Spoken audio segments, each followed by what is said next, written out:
Hello दोस्तों, आप लोगों को मेरा यूट्यूब चैनल शिक्षा निकेतन में स्वागत है। आज मैं आप लोगों के लिए Bihar board exam 2026 class 10th का पाइथागोरस प्रमेय का विलोम लेकर आया हूँ, जो एग्ज़ाम के व्यू से बहुत ही महत्वपूर्ण है। आइए हम लोग देखते हैं। पाइथागोरस प्रमेय का विलोम। साधारण प्रतिज्ञा में किसी त्रिभुज में एक भुजा का वर्ग अन्य दो भुजाओं के वर्ग के योगफल के बराबर हो तो बड़ी भुजा के सामने का कोण समकोण होता है। यही है पाइथागोरस प्रमेय का विलोम। आइए हम लोग यहाँ से दो फोटो बनाते हैं बच्चा। एक यहाँ से इसका नाम हमने ए बी सी लिया। इसमें जो है बी समकोण है। बी सम प्रतिज्ञा में लिखेंगे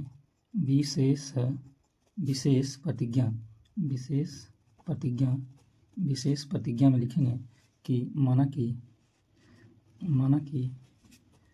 कि ए बी सी एक समकोण त्रिभुज है,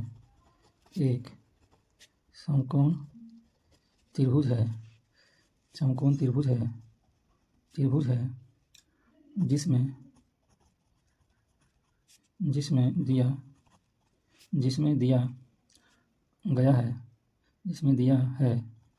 जिसमें दिया है ए बी का स्क्वायर प्लस बी सी का स्क्वायर बराबर ए सी का स्क्वायर। देखिए, मतलब ये जो 90 डिग्री के सामने वाला जो भुजा है वो कर्ण है, सबसे बड़ी भुजा। ये जो ए बी का स्क्वायर और बी सी का स्क्वायर जो होगा उसका योग जो होगा वो ए सी के स्क्वायर के बराबर होगा। ये दिया हुआ, ठीक है दोस्तों। चलिए, तो साबित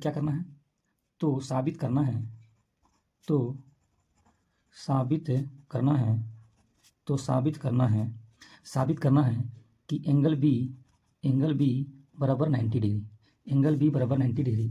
अर्थात हम इसे इस प्रकार भी बोल सकते हैं कि ए बी सी एक समकोण त्रिभुज है। यही करना है। इसके लिए हमको थोड़ा सा रचना करना पड़ेगा। तो हम लोग रचना कर लेते हैं बच्चा। रचना हम लोग क्या करेंगे कि एक और ट्रायंगल लेंगे। त्रिभुज डी ई एफ एक त्रिभुज लिया जिसमें एंगल ई बराबर 90 डिग्री, और इसके साथ साथ ए बी जो होगा वो बराबर होगा डी के, और बी सी जो होगा वो बराबर हो जाएगा ई एफ के। ध्यान सुनिएगा, मतलब कि एक और ट्रायंगल हमने लिया जिसका नाम हमने रखा डी ई एफ, और इसका ई समकोण है। ई क्या है? समकोण है। डी ई तो समकोण है, तो और क्या बराबर है कि इसका जो ए बी है ये डी के बराबर है, बी सी जो है ई एफ के बराबर है। वही हमने यहाँ लिखा है कि ए बी डी के बराबर है और बी सी ई एफ के बराबर है। तो अब हम चलते हैं प्रमाण में। कहाँ चलते हैं दोस्तों? प्रमाण में।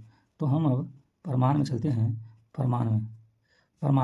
तो प्रमाण में चलेंगे दोस्तों। तो उसमें हम चलेंगे ट्रायंगल ए बी सी में। कहाँ चलेंगे दोस्तों? ट्रायंगल ए बी सी में क्या देखिएगा कि A C square, triangle A B C में चलेंगे।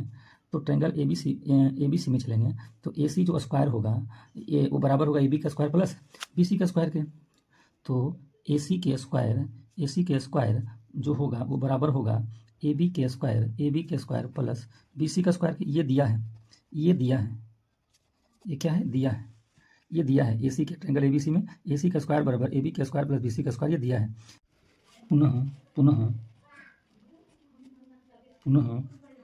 पुनः त्रिभुज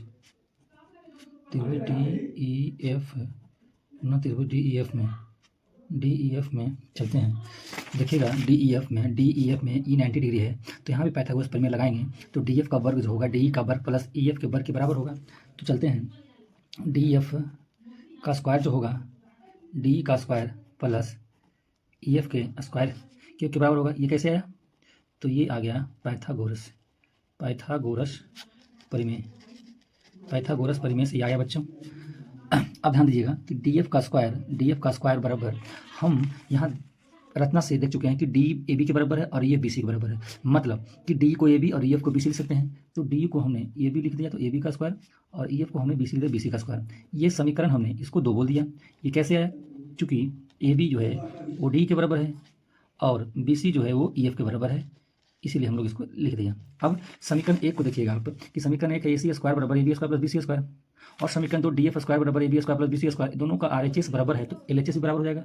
तो हमने क्या कहा कि समीकरण एक और समीकरण दो से, एक और समीकरण दो से, तो यहाँ हो जाएगा AC स्क्वायर बराबर DF स्क्वायर, AC स्क्वायर बराबर DF स्क्वायर, स्क्वायर से स्क्वायर कट जाएगा। तो यहाँ से हमने साबित कर दिया कि AC जो है वो DF के बराबर है।